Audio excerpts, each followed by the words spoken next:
Well, good afternoon, YCCC. Happy Friday. Hope everybody's having a wonderful week. This is a nice long weekend, so hopefully people are going to get some rest and truly try to enjoy the long weekend, especially the day off on Monday. That being said, we're going to jump right on in. We have, actually, we don't have a gigantic COVID-19 update, just a nice little meme or a nice little cartoon that someone sent me. We're going to talk about our FY20 budget updates, do a basic overview of our fall enrollment, maybe share some data that hadn't been shared in the past and try to frame that out correctly. Some other updates that we have for the community, some important dates coming up. It's a pretty busy week next week for YC. Between Board of Trustees, Education Committee, the holiday on Monday for people. Dean Rogan, Dr. Rogan and I will be meeting with NETCHI on Thursday. We're excited about that, that opportunity. And then I have a President's Update area. So that being said, we made it through 4 weeks. We only have 3 left. A huge thank you to Blue and Russell for all of their support. For their students, but especially for their owners, to Kate and Peg. Thank you all for sharing these photos and getting them over. And Stacy, thank you for sending them along. Truly appreciate it. I really do like the Looney Tunes tie, and I think that one's Russell. And then the glasses on Blue, nice touch. So well done. Almost, I think we're about 3 weeks to go for the students, so continued thanks to all of you. I'm glad to see that people are keeping their spirits up. It's, I think this is getting long and old for so many of us and for students, so it's nice to see that we have our furry ones to help us along. Dean Rogan, you've been doing the COVID-19 updates. I don't know if you really want to do this one, but you can.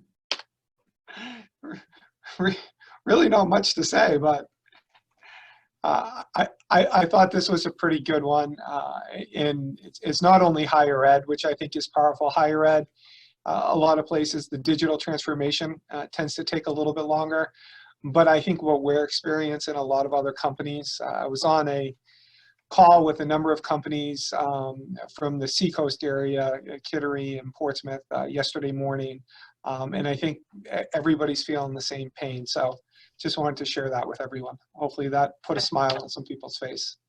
That paperless society is here now. That paperless society, whether we like it or not, that paperless society is here. So we're gonna jump right into the FY20 updates. And Dean Ellis, if I screw up any of this or if I'm saying something incorrectly, please jump in anytime you want. Again, people are probably getting tired of seeing this, but I just remind people whenever we talk about budgets, it's important that we understand it's all about perspective, and we have to see both sides or any type of data, to be honest with you. We have to be willing to see the boat and the land, because the numbers themselves, you can go off in any which direction. So we'll try to frame out some of the stuff for people to make it a little bit clearer. What you can see here is you see a whole heck of a lot of more information than what we shared in a breakdown for FY20. And the reason why we did that, FY21 last week, and the reason why we did that in our FY21 budget, we really talked about tuition, business and industry funds, and appropriations. Well, there are a lot of other components that build out our budget, and we're going to take a couple of seconds here and go through them because I think it will be helpful. This is the budget format that the system uses, so you'll probably see it more often. And again, please keep in mind that this is the budget through March 2020, which is about it's 75% of our fiscal year. So keep that in mind. And this is the FY20. So you can see here, and I won't go through each of these lines, but just a little bit of the highlight part. We budgeted 3.15 for FY20 this year. The way the fiscal year is run, the fiscal year ending is the year that it ends. So next year we're planning FY21 because the budget will end in 21. So FY20, which will end on June 30th, we projected 3.1 million in tuition and fees. At this point, we're at 89% of that budget, and the difference is this 233. I've highlighted in yellow here because yellow, I would have done red to keep it consistent with budget stuff, but red doesn't, it's hard to read. But this means we don't anticipate recouping all of this. The only amount that's missing right now from this number is summer one. So we anticipate that that's probably going to be, I think Dean Ellis's, Sam's number is around 80,000. As of right now for summer one, we're about 70,000 in revenue. So we feel pretty good that we're going to hit that summer one budget projection.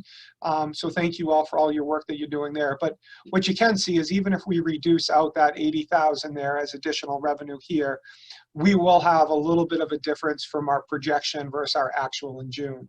And we will share our actuals later on this month, and I'll go through that. Appropriations, as you can imagine, we're at the 75% mark because we should be. We get state appropriations on a monthly basis. We anticipate that we're going to secure all of this, and that's why that number is not highlighted.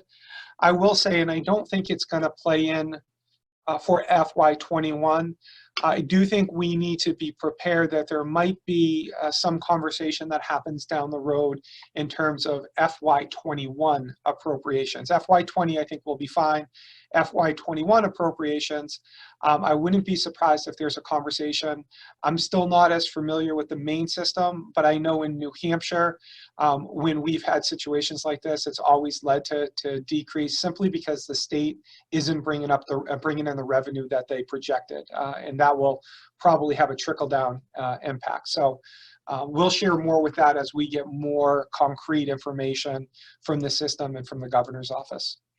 In terms of government grants, that really is, and this is a number that wasn't in the first one, this really captures, for the most part, our financial aid awards, Pell Grants, et cetera, et cetera. That's why it wasn't in there. For the most part, this is really a pass-through, and I'm looking over at Dean Ellis. Dean Ellis, I did say that correctly, right? Thumbs up? Yes, that is correct. Perfect. So we anticipate some more coming in here. We're about 78%. The percentage, we'll still collect for spring, the last term of spring, and we'll collect for summer one. But again, this is highlighted because we don't anticipate hitting our budget projection here. So we'll be a little bit off, but again, we don't know yet. That's something that Sam's working on. The non-NG I just put here to shorten it is non-government grants. This really is our business and industry and our shipyard work. You see we're tracking in a little bit low here. We anticipate to get some of this revenue in. Typically, and again, Dean Ellis, correct me, shipyard alone is typically around 800,000 in revenue. So we'll get to that, but we do know from the business and industry side that we've been off our targets this year. And Kristen's been working hard to try to do as much as we can for FY20, but I'm cautiously optimistic for FY21. But again, this number will be reduced a little bit. Investments is honestly just the portion of our money that we have in the foundation, Maine Community College Foundation, that gets allocated back to us in an expendable format. So depending on how the market bears, it may impact this.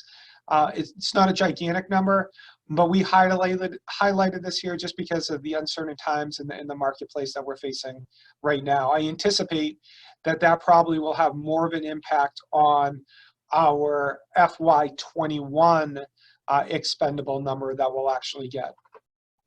Sales and services, this in large part is the bookstore commission that we receive, and we anticipate some more funds here. Ultimately, I believe Dean Ellis was talking about possibly having a difference of about $6,000 of unrealized revenue there. So it'll play out. Good news is on other revenue, and this is the money that we received back from Great Bay Community College in terms of the partnership with the shipyard for some of the work that we do. We do anticipate that this will actually exceed projections slightly. And then finally, this non-revenue line, which wasn't in there last time, for the most part, honestly, is a pass-through. This one gets very confusing, as I think all of us learned this morning. Right, Dean Airy? I think we both learned this. This one gets confusing. Essentially, it's a pass-through. We, at the end of the day, we'll probably be at this $47,000 mark. So don't pay a whole heck of a lot of attention here. Once we actually pay things through, it will make a little bit more sense. So overall totals, we're about 2.5 off of our FY20 projections, or a different way to put it, we're about 80% of our projected revenues for FY21. So I know that that was a whole heck of a lot of information there. Again, please remember that this will be sent out to everyone in email, the PowerPoint, so you'll have a chance to do a deeper dive. But I want to start getting people used to seeing the numbers. And I see a message here from Krista. Are these numbers factors in money that was budgeted for departments? Doreen already responded to that. Thank you, Dean Rogan. So let's talk about expenses. So that's our revenue side. Let's talk about our expense side.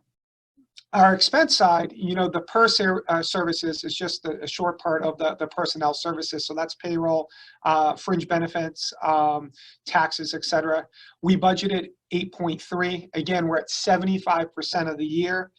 Currently, we're at 5.4 or 65% of that. So we're off. The good news here is we're going to see some, probably a little bit of savings on this based on what's tracking. And the savings that we'll see there are due in large part to a lot of the decisions and moves that Dr. Knapp made when he was here. In terms of operating expenses, I do think that this is, and by the way, this one should have been colored more green instead of yellow, so I apologize. Operating expenses is something where we really have an opportunity. Hopefully our personnel costs are going to come in slightly lower. Our operating expenses is what Krista was talking about. This is what Tracy has sent out to all the departments and saying, hey, what do you still have left to spend for this year? Tracy and Sam need that to build out. And if we can realize some savings there, that will help in our overall budget number. The Ed grant, again, you can see here in our expenses that we'll probably see a little bit of savings there as well. Capital expenses, what this really calculates in for the capitals is a large part of Perkins, about 15,000 of it is for the library. Will probably be flat and even there, so that will probably come pretty close to FY20 projections. And again, on this one, this building improvement, which is capital, actually, this is the one where the bookstore store is. The first one is the library. The first one's actually mostly equipment. You can see we have a very large number over here through March, and you see a 2,819% increase. This is another line that is a pass-through. When we see the final numbers, that should make a whole heck of a lot more sense. So you can see right now we're about 73% of our projected expenses. So to put it in a simpler way, when we build out the budget, FY20, revenue and expenses always net zero. Through March right now, we're seeing revenue, a surplus or increase in revenue, a gain in revenue of 947,000. And that's simply because our payroll expenses aren't all in there. This aligns there. These are really important numbers to pay attention to. Revenue side, we've achieved 80% of our revenue. On the expense side, we're at 73% of our revenue, or 73% of our expenses. And then that's a 7% difference, and that's what this number is right here. Some important notes here. We do anticipate having missed revenue, which is what I just spoke about, in some expense savings. As of the last forecast that Dean Ellis did, which I think was about a month ago, we were projecting a net gain of around 70,000. That may fluctuate and change a little bit, and that's why it's important for people to get all those final numbers into Stacy. Again, the final forecast on all of this is due to the system on April 28th. When we will present the final forecast to the community once it's complete, so you can see where we are in terms of net gain or net loss. Hopefully we're going to be at either an even, a net zero, or a small net gain, and we're tracking on that. And Sam, any comments that you want to have on that? This, to me, it's a lot of numbers for people, and I want to keep sharing it. But this right now, where we are, is not a panic situation. I'll say that in terms of this. As long as we're staying above the net zero and we're not going into a deficit, we're okay right now. But Dean Ellis, anything you'd like to add? No, President Fisher, that was a great job, and I'll call you Grasshopper now. I appreciated the lessons earlier this morning. It was much needed. As we get into the fall enrollment updates, I'm actually just going to shift the look of this for 1 second. I'm going to, how do I want to do this? I'm going to stop share for 2 seconds because I have to blow up, make larger for people to see the numbers that we have. Now I'm going to go back and share my screen. And okay, can everybody see that in the fall updates? I'm looking for the panelists. Yes, beautiful. Yes. And we're blowing up. These numbers got a little bit smaller, and I do want to give a big shout out right now to Dr. Gill. Nick has been very helpful, and you're going to see a couple of new reports here. And honestly, I'm hoping that there's going to be a few more. We're going to see a lot in terms of new student enrollment. Some of the things that Dr. Gill's working on, Nick's working on for me is retention reports. So you'll see some of this. So let me highlight a little bit. And we went over this a little bit last week, and we just talked about FY20 budget. Hopefully that gives you a general overview. The FY21 enrollment is critical for us to build the FY21 budget because we have to build the budget off of realistic projections. To this point in time, we haven't been able to make those realistic projections. We're getting to a spot over the next couple of weeks where we won't have a choice but to make projections. So the more data that we have, the better off it is. So that's why I've looked for some additional reports. But this enrollment comparison report, just a reminder, this is a shift. This does not look at year over year, meaning the exact date of April 17th to 19 to 20. That isn't what this is looking at. This is looking at where we are in the enrollment cycle. I think at this point, we're on day 10 or day 14 in the enrollment cycle, whatever it may be, and it looks at that same period last year. So you're comparing apples to apples. And what you can see, there's some interesting data that comes in here. You can see on the new matriculated students headcount wise, we're right on point. We're 1 ahead. Return and matriculated, we're again right on point. We're 2 ahead. Our total matriculated, we're 3 ahead. Kind of weird how that plays out. Our non-degree, we're a little bit behind, but these numbers are so small that it's an insignificant number. And our high school, we're trending a little bit ahead. Now, we all can interpret what all these numbers mean. The reality is they could mean multiple things. You know, this high school one's a perfect example. Are we seeing more high school students interested right now because of everything they're experienced with the schools being closed and they're trying to do concurrent or courses along those lines? Or is this a simple factor that it's later in the year? We started 2 weeks later than last year. We're not sure. But overall, from a cycle to cycle comparison, we're 3.7 up in headcount. In theory, that's a really good thing. But here's where it gets a little bit more revealing. When you start looking at credits, we look at matriculated students, what we see is the credits, and again, we're early in this process, but if these trends continue, they are going to paint a clearer picture. We're seeing our matriculated students are just a very small reduction in credits that they're actually taking. So it's a down 1.8%. Or if you go down to this next one, last fall, new students that were registering signed up for 10.6 credits. Right now, they're signing up for 10.5.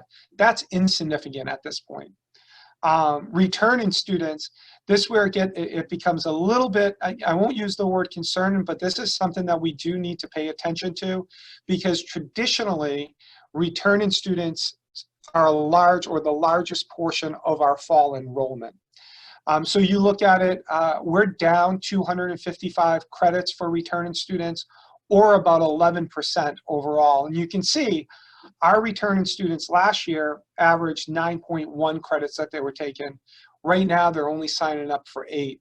Again, this could be a result of COVID-19. We're not sure what it is. This is one of the reasons why we're really implementing one of the strategies, which is that full-time, to encourage students and try to provide them with scholarships to go. This will be a critical part of our enrollment. And if we're trending down 11% here and that plays out, that's going to have a significant impact on our FY21 budget. Again, go through, you can see the total matriculated here, the non-degree. Overall, we're trending down in credits about 8.4%.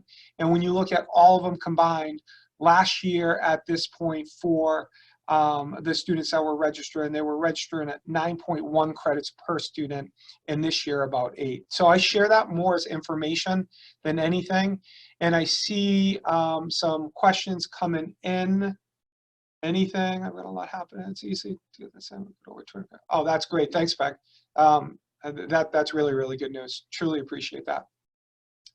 So I'm gonna move on, and I'm hoping that the intent of sharing information and data is not to create fear or, quite honestly, excitement. It's to share the information for people so everybody's informed. And when we're informed, we can make better decisions. So if we move on to this next one, is that big enough? And I'm looking to the panelists because I know this was small. Do I need to blow that up some more? Up, up, up. Okay. These numbers are a little bit smaller. Doreen, I'm waiting for a thumbs up or something. Perfect. Okay. So what this is looking at, and this is another one that I've asked Nick to run, this is looking at our admissions year to year. And this is one of the ones where I tell you, dependent, you have to see both sides of it. If you're in the boat, you have to see the land and the water. So when we look at admissions year over year in the cycle date, so day 14 in the cycle date to day 14 in the cycle date last year, and we'll share this, and I think this is helpful for programs. Please note, this is just for new students at this point. We do not have returning students in here, but our goal is to try to create a report that will be similar, that will help people as well. But you can see through here, applied, accepted, newly registered head count, newly registered students, their total credits. So when you play out, and I'm just going to scroll down to the bottom, what you can see down here at the bottom is our applications. We're actually up 7 apps over this period last year. What you can see is we're down 21 accepts. Okay, it's about 7% there. What you can see here is in terms of registered students, we're up 2. And then in terms of total credits, we're only down 18. So in terms of where we are in the cycle, that's a good thing. The cycle part isn't as helpful in terms of the applied and accepted, because those two things aren't as critical, but it's aren't as focused on when we open up registration as headcount and credits are.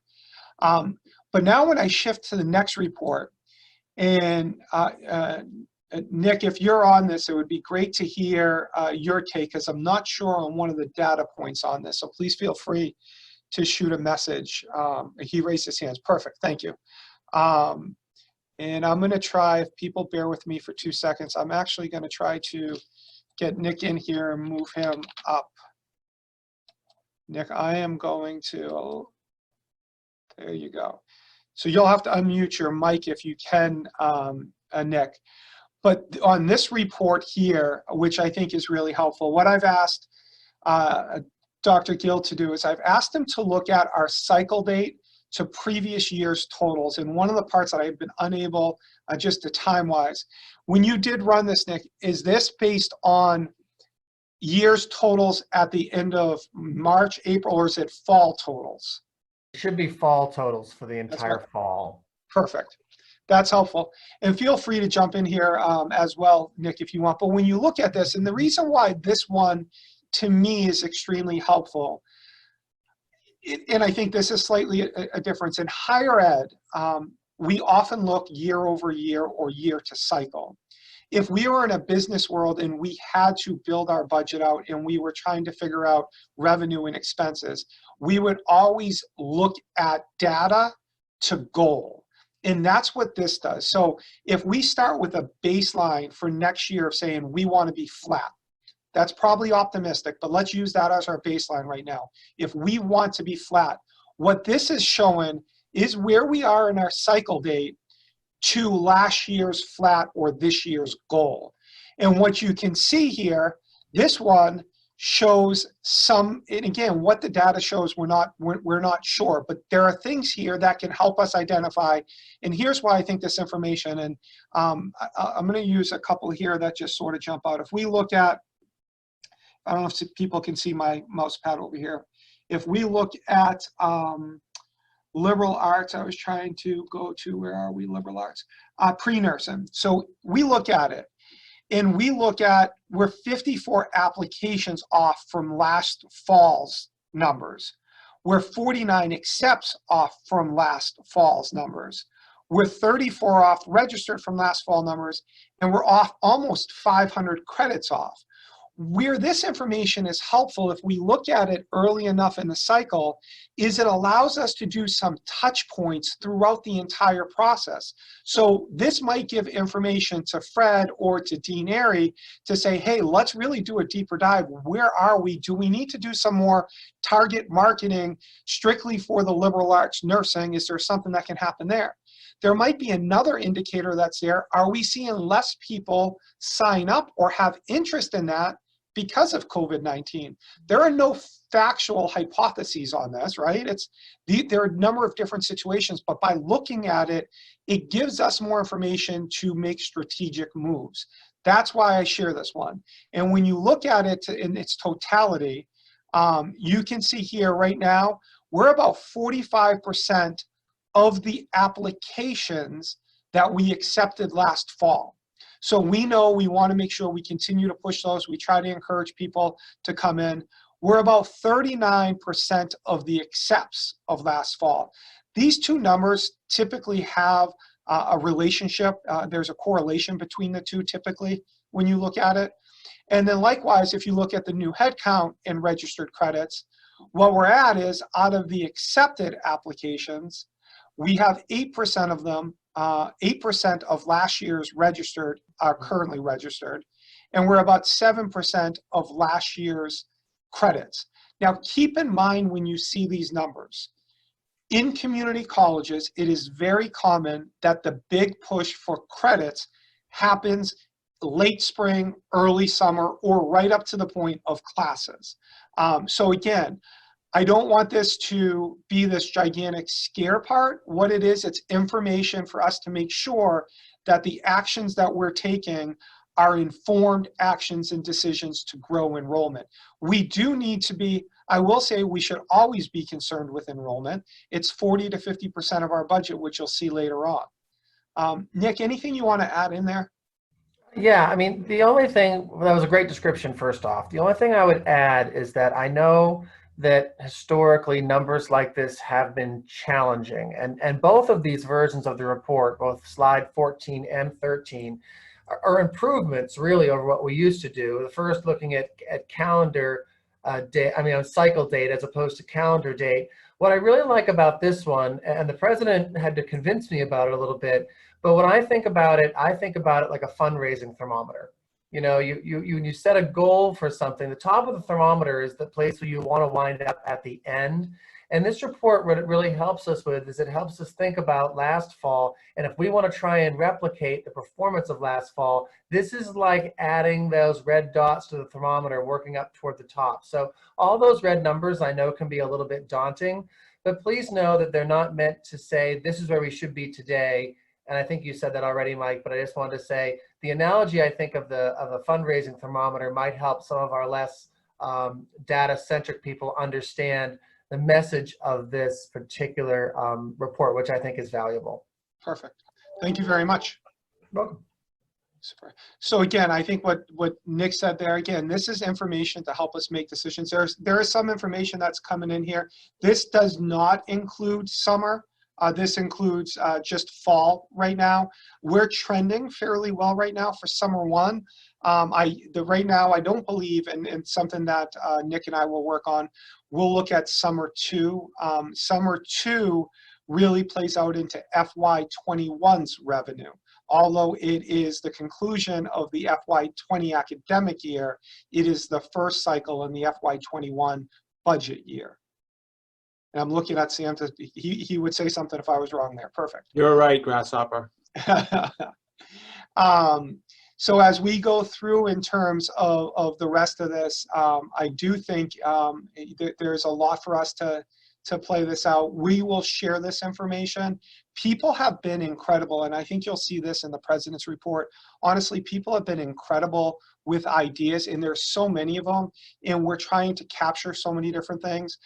It's a work in progress right now. I will tell you that we won't be able to do everything right now, just in terms of a pure budget number standpoint for FY20, but we are looking at our procedures and our process moving forward, and I think data plays a very, very vital role. I'm going to switch views again here for everyone because I think you can see my slides normal now. I'm not going to go over all of these again, but just a reminder, as we talk about budgets, there are a number of initiatives, and I shared this out yesterday, last night. I apologize for the late emails. Sometimes it's just the only time that I can respond to them. But we have Give College a Try, which is really aimed at trying to get people that have always wanted to come to college, but for one reason or another haven't. Maybe they're fearful, maybe life just didn't play out the way that it was. So all this stuff is in there. We will send out a more detailed description of these initiatives with some specific goals that we have for each initiative.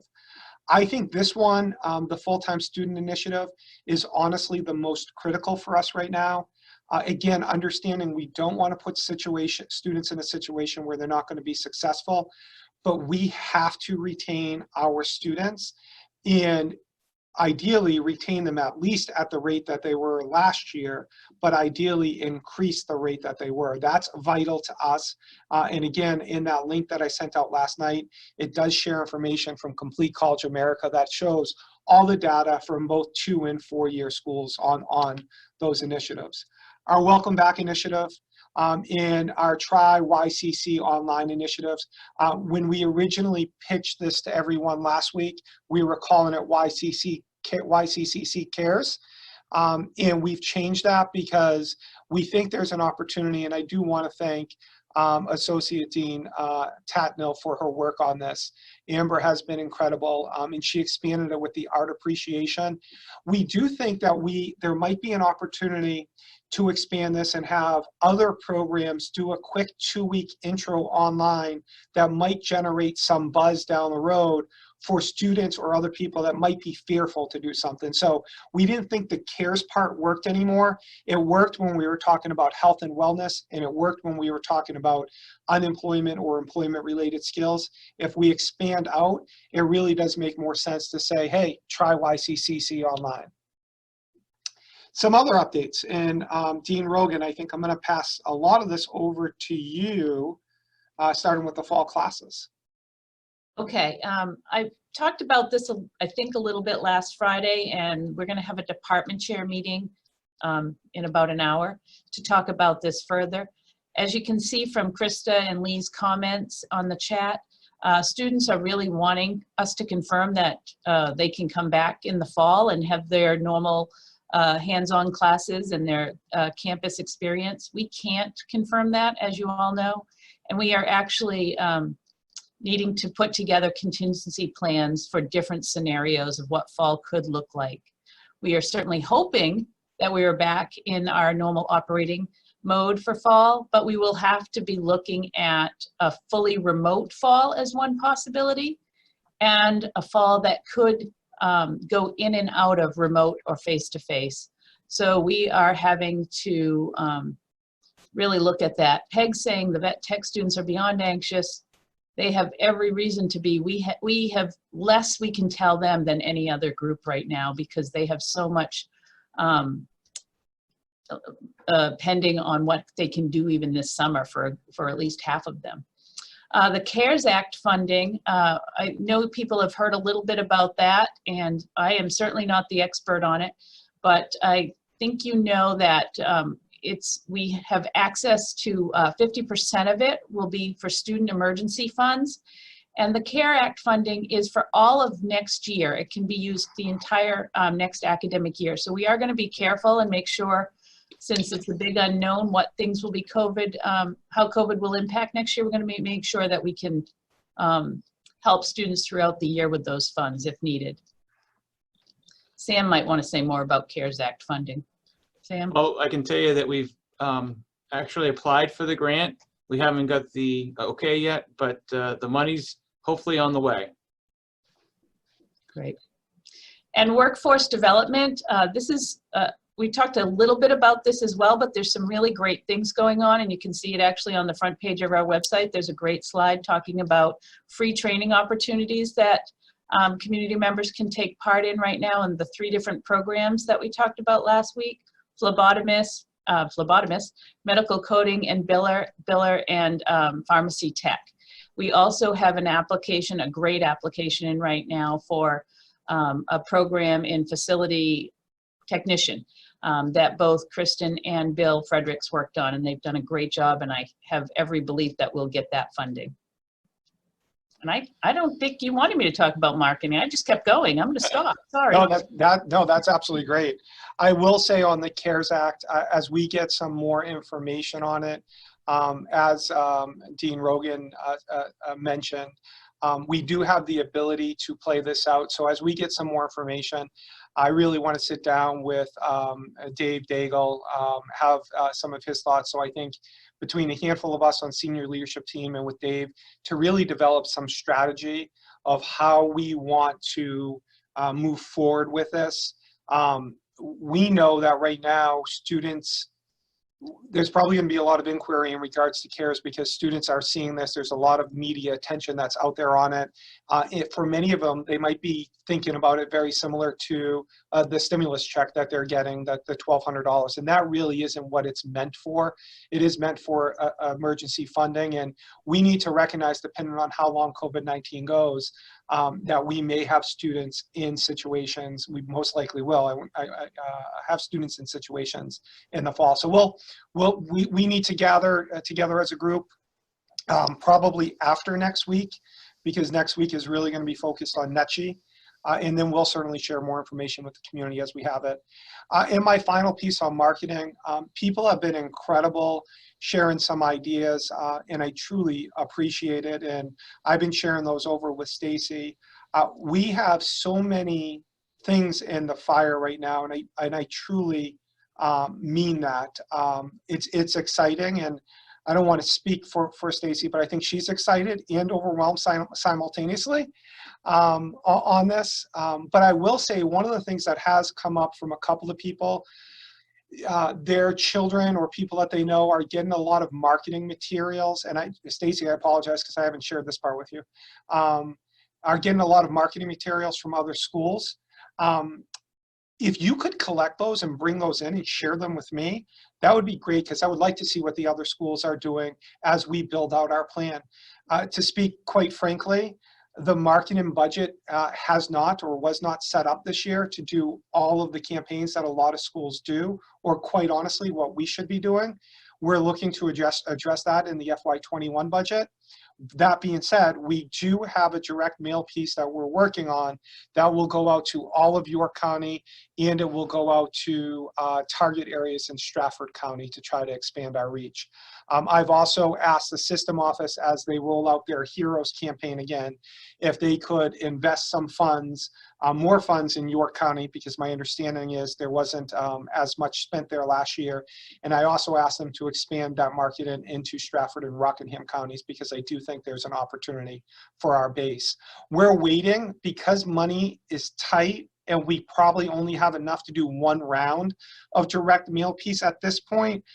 We're waiting to find out one more bit of information on scholarship from the system office before we finalize something, because if we're going to invest in sending this out, I want to get the biggest bang that we can out of it. So I understand in one sense we're delaying maybe a week or two, but in the other sense, sharing scholarship opportunity, I think, would offset that and override that. So a lot's done there, and I just want to publicly thank Stacy for all of her work on that.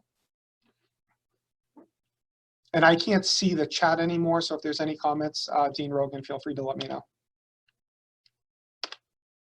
Some important dates. Dean Rogan, I'll let you do this one as well. So I asked specifically for the first one to be added back on, or to be added on, which is that Monday is Patriots Day. And we are actually closed. I know we're really closed all the time, it feels like. And at the same time, we feel like we're on all the time. But this means that hopefully we will take that day as a little break, a little breather. We won't be concerned if people don't get back to us right away or at all that day. And we will hope that our students will understand as well that that's a holiday. So enjoy, everyone. Wednesday, we have a Board of Trustees meeting and an Education Committee meeting. This will be the first one, Zoom, and the March meetings they canceled, and we're doing the program review for hospitality on Wednesday, and it should be fine. Nothing but good thoughts on it. So Wednesday, we have the student, that's right, we have a busy Wednesday. Then we have a Student of the Year Zoom meeting, Student of the Year, not meeting, ceremony. And Thursday will be our NECHI review meeting. This is one of the very last steps this is the last step before we get our letter on their decisions regarding our accreditation. So this will be interesting. It'll be my first time ever participating, and certainly probably the first for most people, being done via Zoom. And our budgets are due to all the deans by next Friday. And that's for both fiscal year 20, I think, and your 21 budget requests. Did I get that right? You did, and that first one, FY21 update, that actually should have said all college. So during the all college meeting next Friday, we'll do some FY21 updates in terms of enrollment and budgeting. So I apologize on that slide. Thank you. That's a busy week. It is a busy week. To one point, I just really want to emphasize, I recognize, and you'll see this in an upcoming slide, one of the great things about our community is that we are truly, truly student-centered, and people go above and beyond. I'm asking you all to truly take a long weekend, catch your breath, spend time with your family and loved ones, turn it off. It's okay. You turn it off. I've asked Dean Bork to make sure that IT is not responding to things on Monday, the holiday. Everybody could truly use one complete down day. So I encourage you to truly do that. I also have seen already in the short time that I've been here that people will always respond to students, but you all deserve a day. So please take it. And in terms of NECHI, funny, I've been a part of the NECHI writing part, been part of reviews. This is the first time appearing in front of the commission, obviously. And in my conversation with Barbara Brittingham this week, we are, you might as well start the presidency on the first day of a pandemic. We are actually going to be one of their first Zoom reviews that they've done. They haven't done them yet. Ours will be their first one that morning. So let's just change everything and make everything unique. But I'm excited about that. The game plan is she thought she would have some type of conversation with me by Friday, and then some type of letter to us within 2 weeks. So I think we will find out fairly soon on that. In the plus part on that, and I think everybody knows this, but another big thank you goes out to Amber. The big part that that NECHI really identified in the report was our assessment. And I don't know how many people have seen the assessment book that she has put together. It is second to none, and I say that in all honesty. I've shared it with colleagues in New Hampshire, Massachusetts, and Connecticut, as well as our fellow colleagues in Maine. No other school has anything like it. So I think that's going to go a long way. So big thank yous there. Student of the year. Jason, I don't know if there's anything you want to mention here in regards to Billy. If so, Dean Airy, the floor is yours. All right, I'll take just a minute. So I think hopefully the community knows this, but in case you don't, our Student of the Year is Billy Sasanto. he has been just a delight to work with and get to know this year. And I can't think of a better person to celebrate as Student of the Year. And I'm looking forward to seeing him on Zoom on Wednesday and giving, my fingers are already getting nervous here, the speech for him on that day. So it's a great student to celebrate and a really powerful event. Thank you. So President's update for me. I reviewing my notes. So this week was I've officially been at the college 1 month now.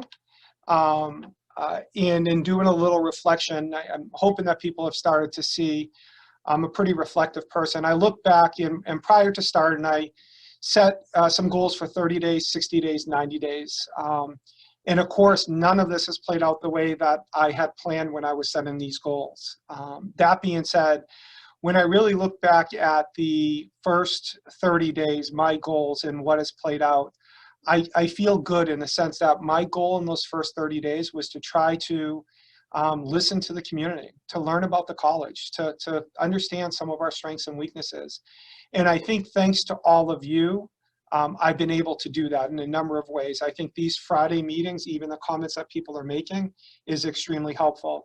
We've done 4 listening sessions with faculty and staff. I did 2 listening sessions with students, met with Student Senate, PTK. The Idea Hub suggestions are incredible to get understandings. I've been able to participate in some committee meetings.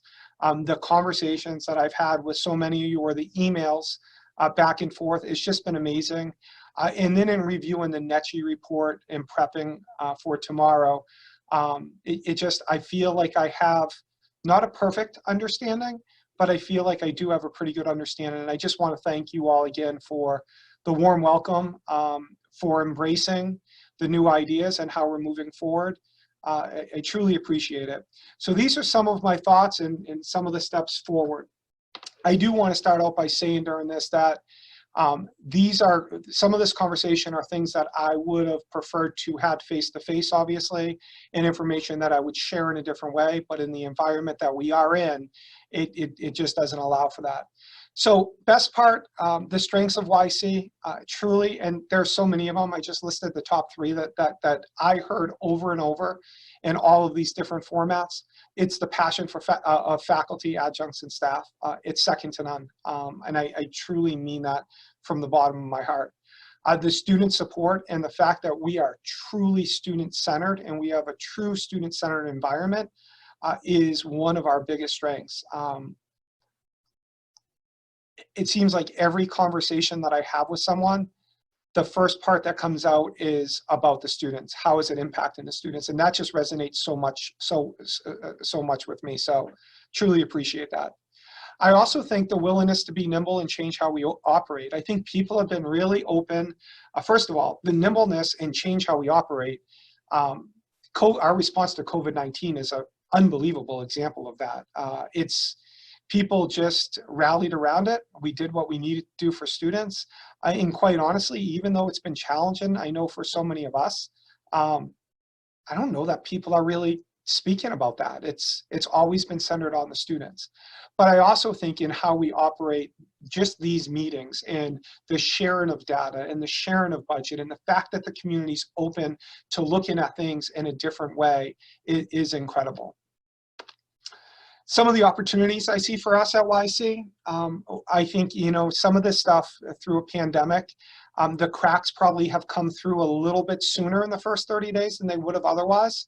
Some of this stuff, in some ways, when you think about it, there's some positives that have come out of this because we're having to see all of our operations very quickly and upfront, and recognizing that it's a different situation, but we've been able to see and we've already identified some process improvements, some practices, some procedures, and one example of this is us trying to figure out a way to have people register online or tie in payment of non-credit students taking courses or non-matriculated.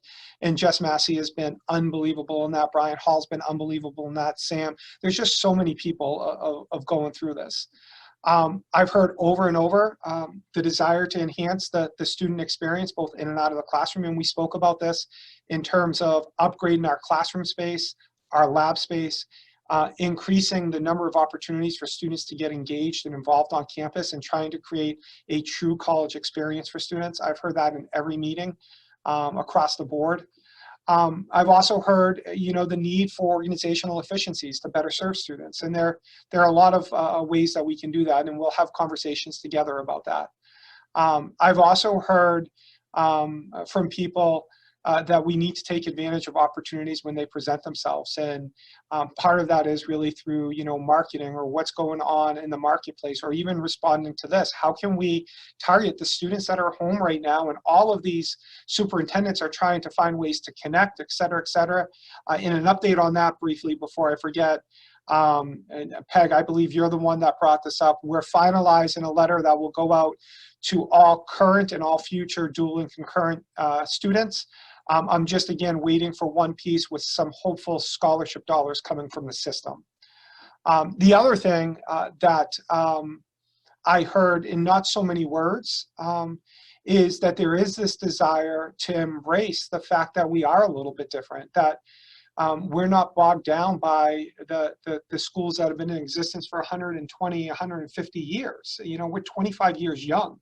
We already operate differently. So to embrace that difference that we have and to not be risk adverse. So that was exciting to hear some of those opportunities. I do think our biggest challenge right now is enrollment, and I don't think that comes as a surprise to anyone.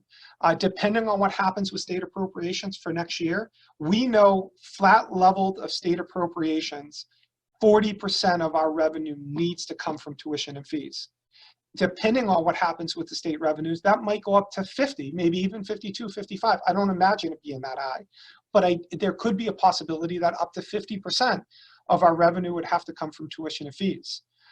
We also know in enrollment that we need to streamline and modernize the entire enrollment cycle by embracing technology. And this isn't just in admissions. There are certainly things that we can do there in terms of CRM, which I'll talk about in the next one. But I heard over and over from faculty the desire to have access to Genzabar so they can make notes and they can have all the information that they need in order to serve students when they're trying to advise them and register them. So we need to embrace this, and that's a challenge, but I do think we're up for the challenge. We need to explore CRM. We need to enhance our overall brand. We know that our marketing reach needs to expand, especially on the recruitment side. And I think that brand and that marketing reach, it's already happening. I know you all may not see it yet, but hopefully soon we're going to have a bigger update for you. But I can tell you those things are already in the works. And then finally, we really need to, and we've spoken about this a couple times, we really need to create some specific pathways for students that want to attend full-time or part-time and make that pathway to completion simple and flexible for students. So I think those are some of our biggest challenge. As we go through all this, and again, I'm 1 month in, I certainly I won't sit here and proclaim to you that I have all the answers, because I don't. I think everything that you've seen that I presented, they're not my ideas or my thoughts, they're ours. They came from everyone. And we're at this really interesting and delicate balancing act. There's two ways to deal with an enrollment problem. One is you do massive, massive, massive cuts in terms of expenses, or you can grow your way out of it. Or the third way is you can do a combination of both. I do think there's a unique opportunity to grow our way out of a large portion of our enrollment. What that ultimate number is going to be determined by our FY21 situation. We have to balance growth with sustainability, but they are not exclusive. I would actually say that they are inclusive by focusing on growth, not being risk adverse, by taking chances that are going to position us in a way where we can grow. We therefore will take care of the sustainability part. So we have to balance both of those. Building our future, it is going to start with a solid foundation. So this is information, as I move to the next slide, that quite honestly, I wish that I would have had an opportunity to share with everybody in person And I do want to apologize off the bat with the cabinet, because I would have shared this with the cabinet if I were able to, but because of the sensitivity of it, I have not at this point. To build the future foundation of the college, I have made the decision, and I want the community to understand that this was I spent a lot of time thinking about this decision and having a ton of conversations with Dr. Knapp, President Dagler, other colleagues that I have in the system, and over the last couple of days with the senior leadership team. I have made the decision to hire a chief of staff, and I'm going to go over the reasons why. And I know we just talked about budget and everything else, so just bear with me for a couple of seconds. This person is going to be vital to our success and will immediately elevate YCCC. And this is something that really resonates just with my philosophy. Success has so much to do with taking advantage of opportunities. And I use that as a foundation, because opportunities, when they come up, the people that are willing to take advantage of them and adapt are often the people or organizations that thrive. We're not trying to survive. We are trying to thrive. So I want to set that foundation right off the bat. So why a chief of staff? Chief of staffs are seasoned and well-rounded individuals. They serve beside a president in a senior level role. They are a resource to the entire community. A chief of staff will also serve as the president's confidant and counsel, but it's also somebody that can work closely with the system office and legislative affairs. So what about our budget? And that was a conversation when I had to have this conversation with the senior leadership team. They asked me that question directly, and as I shared with you, I will always have the conversation. I will not shy away from any of these conversations. But at the end of the day, the right chief of staff will serve as a cornerstone for the foundation.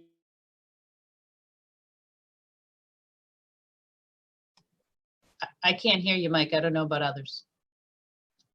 Yeah, Mike, the volume cut out for a second there.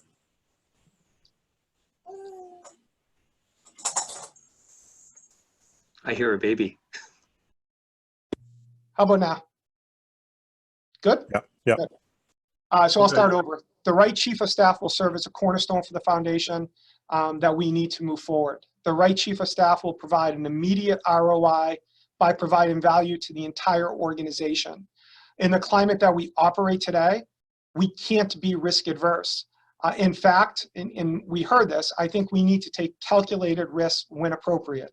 And I'm hoping with all of my heart, when you see this all play out, that you understand that this is a really well-calculated risk. And we also have to capitalize on the opportunities that we're able to create. So the chief of staff that I've selected comes to us with 30 years of experience working in higher ed. They've worked in both the public and private colleges. They have served 3 colleges, college presidents and some of the roles. They've worked in financial aid, admissions, workforce development, and human resources. And this is something that resonates because experience does make a difference. And listen, we got to own it right on the table, and I will. I'm a brand new president. I have all the passion in the world. I have all the energy in the world. I'm hoping you all see that. I will do anything in the world to see us be successful. But having somebody that can help us navigate and immediately be a game changer is going to be critical. And this quote really resonates with me from Bruce Lee. I have practiced probably 10,000 kicks or 10,000 ideas, and I'm sure many of you have heard a lot of them already, especially the senior leadership team. But when you have someone that has practiced one kick 10,000 times, that makes a world of difference. So with that being said, it is my extreme pleasure, and she's not on the line right now, to welcome Barbara Owen to the YC family. Many of you know Barbara from her time with us, but to time with all of you over the last year. I will say this, when I share this with the senior leadership team and with others, they were shocked that we were able to get Barbara. Dr. Knapp has been unbelievably gracious. Barbara will begin with us next week, 2 days a week. She'll be officially with us in July 1st, full time. In terms of this year's budget, I will say thanks to Dr. Knapp's generosity, I don't think we're going to need to worry about a lot of that, and I want to leave it that vague intentionally. But Barbara Dean Owen has been unbelievable. I honestly can't say enough. So I hope that you are all as genuinely excited as I am to welcome her to the family. I do think that this is an incredible steal for us. I approached Dr. Knapp about this a couple weeks back, and through conversations, it was not an easy conversation to have. I had this conversation with President Dagler, and then I had the conversation with Dean Owen.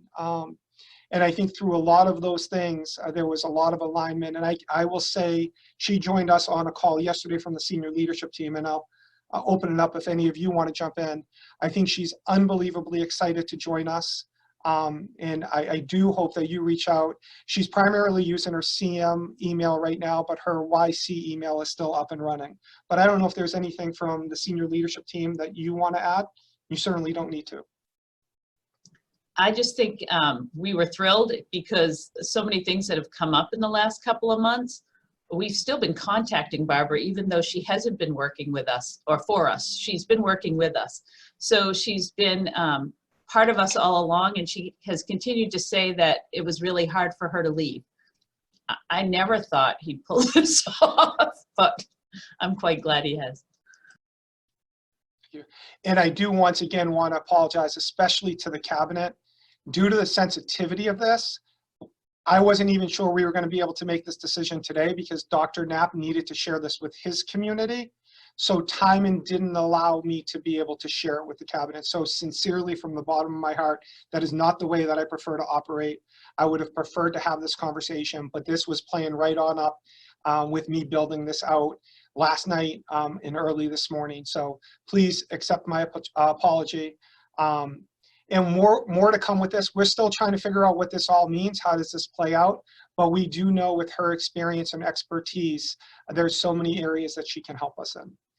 With that being said, I have nothing more unless there are questions from the community or thoughts. And if none, I want to thank everyone once again. I really encourage everybody to take Monday off especially. And thank you all for everything that you're doing. Are there any questions or? There is. Somebody is asking if Barbara's going to be part-time or full-time, and I'll let you address that. So she will be part-time through June, 2 days a week with us, and then she'll be full-time on campus in July. Hopefully on campus. Hopefully, fingers crossed, Lord willing. But I am super excited, and I do hope for those of you that have worked with her that you reached out. I did see a couple people raising their hands. I think that was sort of like the thumbs up. But please reach out to her. I know a change is difficult for everyone. And even though she's been in our system forever, I do think, she's leaving a situation that she has been in for 20 years and that she has helped build. And to me, that's the excitement. And I'll leave it at that. Barbara has taken a school that was in a similar spot as us, worked hand in hand, and CM is now one of the most respected schools, not community colleges, one of the most respected schools in the entire state and the entire region. So to have that experience and knowledge as we, as the senior leadership team, forge through and forge forward is going to be vital. So I'm excited. That being said, I hope everybody has a wonderful weekend. Please take care of yourself, and we'll see you next week. Thank you very much. Take care. Thanks.